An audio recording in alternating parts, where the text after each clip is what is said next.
Alright, what's up everybody? This is your girl, Miss Sophia the Diva, and I am back here again to do a review of Season 2, Episode 2 to Usward, Queen Sugar. That's right. Be sure to comment on this video. Be sure to subscribe to this channel if this is your first time. And thumbs it up because let's get into the discussion about Queen Sugar's episode last night. There was a lot going on.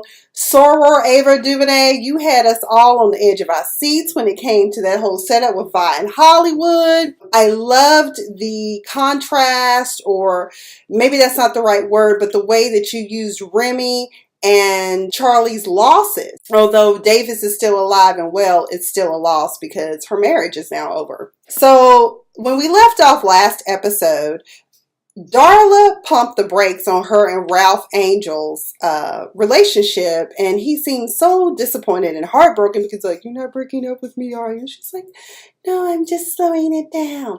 By the way, let me say something about Bianca Lawson. Bianca, girl, where you be getting your fountain of youth from? That's what I want to know. Because I just saw Pretty Little Liars. I don't watch this show. But I saw you down on the Pretty Little Liars set. And you playing a teenage girl, but you in your 30s. How that happen? Let's talk about that. Do you be at the Korean spa too? Let me know your beauty secret. Anywho, back to the review. So he rolls up to check on her, and then it's so sweet and so cute because he's like, you know, I never took you out on a proper date. I want to take you out on a proper date. And I was like, oh my God, I love it. And of course, Blue is there. He done packed her a little lunch while she's at her job. And I was like, at first I was like, is Ralph Angel stalking Darla? Because I was like, you gonna be all right. Meanwhile, Supernova is what I'm gonna call her, because Nova is this wonderful activist. She is everything that we would like more out of the Black community, or just more out of the community of people that care about the concerns and the plights of Black people. So she went down to the barber shop, and it seems as though there is a certain barber that is sweet on Miss Supernova. Okay. But she's trying to raise funds for a community bail fund, which I've always thought that would make sense, because when we look at, Khalif Ryder's case, we wonder if the community had come together and bailed him out. Would what happened to Khalif have happened? Okay, because he spent 3 years in jail for a crime he didn't commit.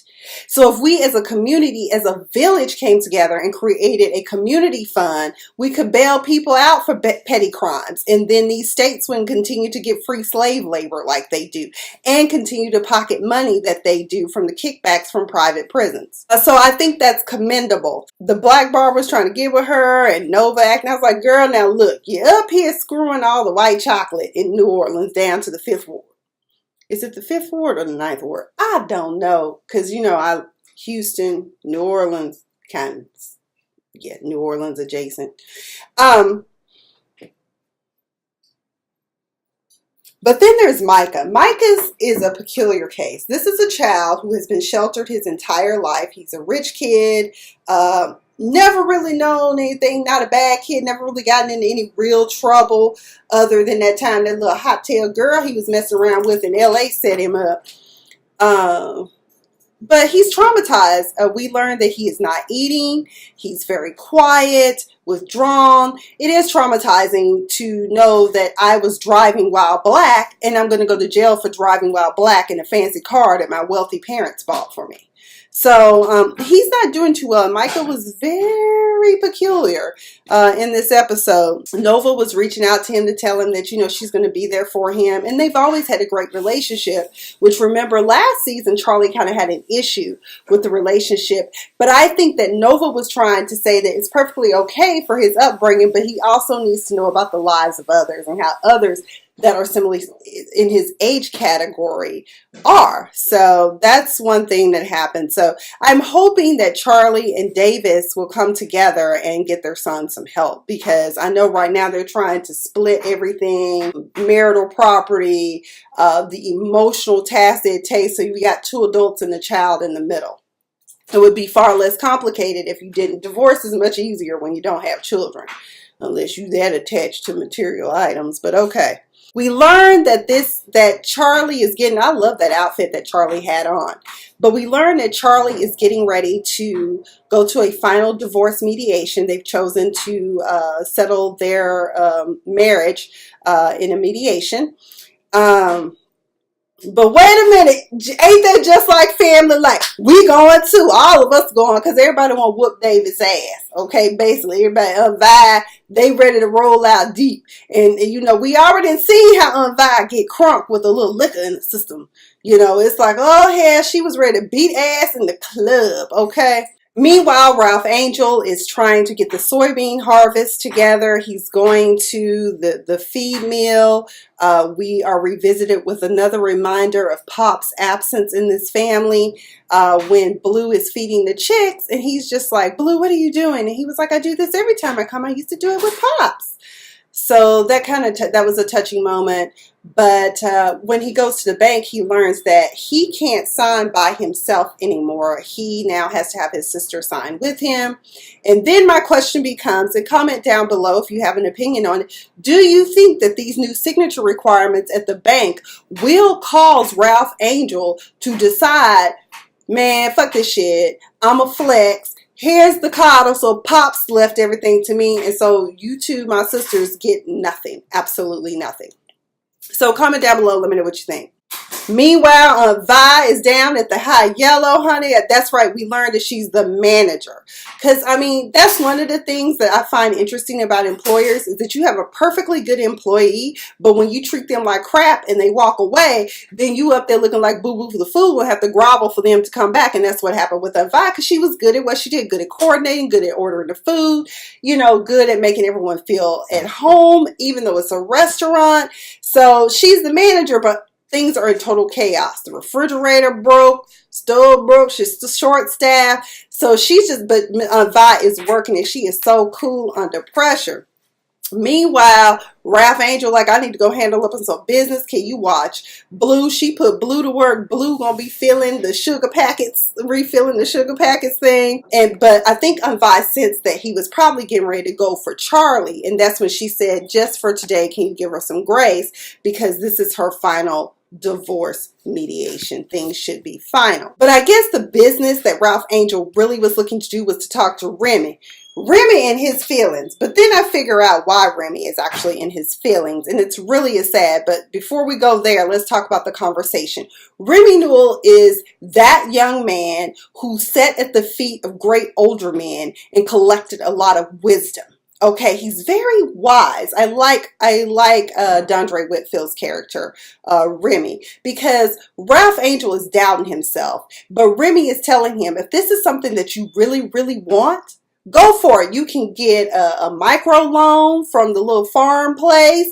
It don't matter if you got a criminal record. This is all you need. So don't doubt yourself. Go for yours. And I really appreciate that, because more brothers who find themselves similarly situated, who have been to prison and have not been given the proper second chance, or being treated as if they paid their debt to society. I think that that's a great thing. Meanwhile, Ralph Angel ain't the only one that needs a pep talk. His sister Charlie is getting ready to go into this final mediation, and she just like, I don't know, but her, you know, let's keep our eye on the prize is what her lawyer was telling her. So they go in there and everything is going well, but then all of a sudden Davis is like, stop the presses, I want to talk to Charlie alone. And that's when we learn that she was like, okay, well, what's the problem here? Because what assets, is it the home in Aspen? Is it this? Is it this? He was like, really? That's what 18 years of our marriage come down to? I want to say, hell yeah. You the one out here creeping around with a hoe. Okay. Let us not forget that you were the one that stepped out on your marriage. This woman that built you up and you just tearing her apart out here creeping with some paid coochie. Okay. No, bruh. But there is an ulterior motive.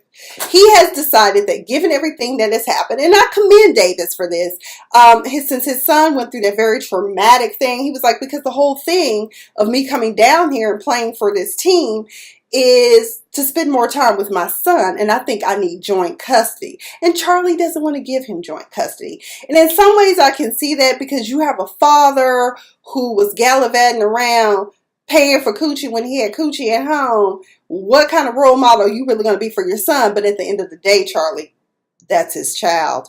That's that child's father. And if he wants to be with his dad, so be it.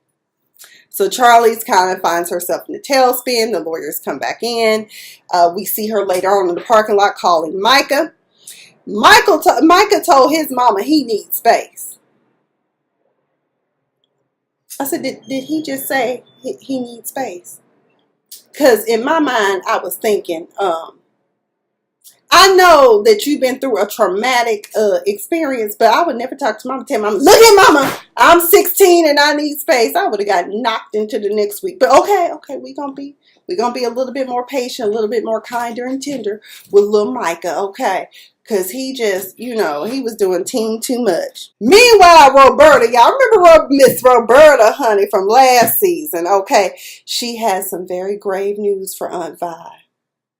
Apparently the rig the boat that her man, Mr. Hollywood, was on, something happened. There was an electrical problem and possibly a fire. Vi is in meltdown mode. She calling, the phone keeps going to voicemail. So let's stay tuned and find out what happens with Aunt Vi. And where the hell was Micah going? What was he going on this bus? That's what at first, because I'm like, he didn't even know how to catch the bus. I said, poor baby. But then again, I know other people that don't know how to catch the bus. And since they don't know how to catch the bus, they refuse to do anything with their lives for themselves. But that's neither here nor there. Ralph Angel and Darla go on this date. It's going great. Blue's a little out of control. And I'm thinking to myself, I know he's your child, he's your son, but you need to kind of try to keep him under control and be respectful. Don't nobody want no kids playing over them while they trying to enjoy their dinner. And one of my friends asked, why does Blue have a Barbie doll? I would be curious to know why this little boy actually does play, because it's always a point of contention and an awkward part of the conversations.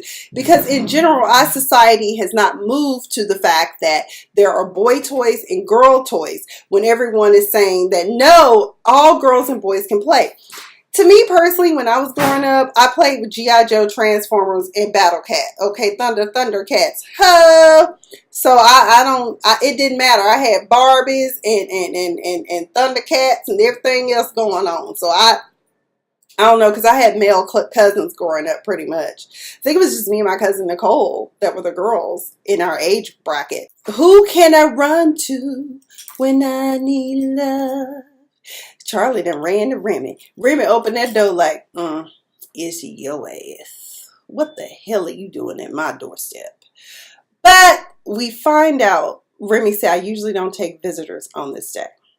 And that's when we learn the story about what happened to his wife. What's her name? Shauna?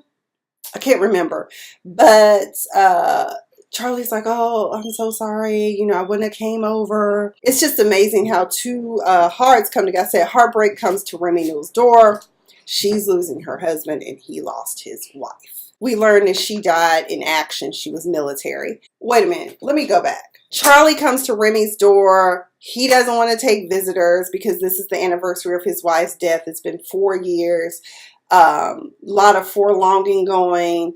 But he usually doesn't take visitors. And so Charlie's like, okay, because he was really sullen when he was talking to Ralph Angel, and now we know why. He just kind of the anniversary's here, my wife gone, I want Charlie. And he even admitted that he was trying to rush things because he's been waiting 4 years because he's probably one of those men that doesn't like being alone, but he's able to go it alone. They're just men out there. They just have to have a companion.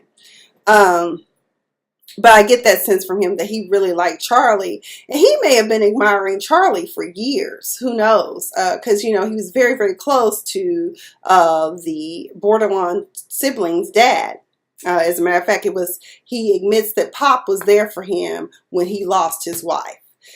Things must really be bad for Charlie too, because prior to going over to Remy's house, she called her mother. So I'd be curious to see if they're going to bring in Charlie's mother. And it sounds to me like they're estranged. So this will make even more for a story dynamic. At the restaurant, revisiting Ralph Angel and Darla, the dude told Blue he should think about getting a transformer. Ralph Angel doesn't like it. And that's when Ralph Angel does something that's totally not wise and not economical, like You ordered 2 sundaes with everything on it because the man offended you, because Ralph Angel, one of the things you have to realize is in our society, as I was saying earlier, is that a lot of people always think that little boys should play with boy toys or what would be considered boy toys. I personally don't care. Blue sings well adjusted, and I have a feeling that this Barbie doll has something to do with the absence of his mother. I have a feeling that's why he plays with Barbie. But then at the end of the day, when the bill comes, you can't even leave tip. So Darla is going to try to leave tip. He was like, oh, he don't deserve a tip. He did everything he was supposed to. He just made a comment that's as natural as rain falling on the ground, okay? Meanwhile, when Remy is telling his story of tragedy and loss to Charlie, we see Aunt Vi waiting down at the docks for Hollywood, and it's like so dramatic. It's like, oh my God, she died. Is Hollywood dead? Did he die on the rig? Did he catch on fire? Did he make it? Finally, after all of this build-up, there's Hollywood and Vi. So, you know, him and Vi gonna be back together again. I hope so. Them two know they love each other. I don't know why. Quit playing. Let's just let bygones be bygones, forgive, and move on, okay? Meanwhile, we finally do learn where, after all this time, where little Micah is going, trying to get on the bus to get to his aunt's rally for the community bail fund. So, and she's so happy to see him. It's going to be a place of healing for him because he needs that. He needs to heal, and maybe this will be a good therapeutic measure for him.